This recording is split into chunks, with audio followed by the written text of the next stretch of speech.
سوادم سواد میخواهم، از خدا اعتقاد میخواهم. صلح باشد قرار میگیرم، جنگ باشد جهاد میخواهم.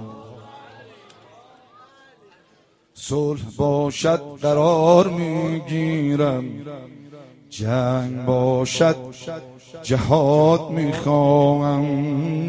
من مرادم امام خامنه‌ایست،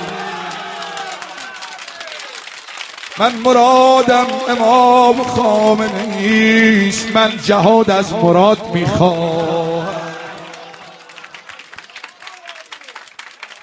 طبق فرمایشات رهبریم از همه اتحاد میخواهم. شیعه ام عاشق رضا هستم، مشهدش را زیاد میخواهم.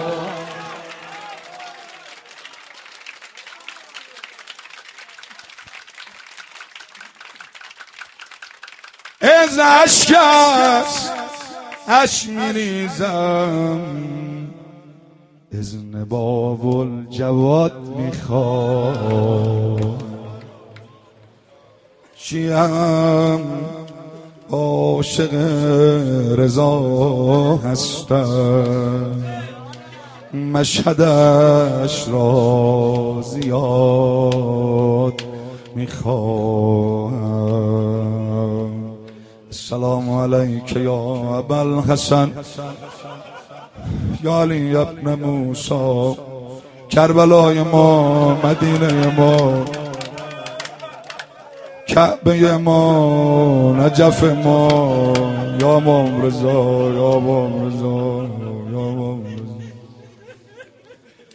یا علی ابن موسی ایها الرضا، یا ابن رسول الله، یا حجت الله علی خلقه، یا سیدنا و مولانا. انا توجهنا و استشفعنا و توسلنا بک الی الله و قدمناک بین یدی حاجاتنا.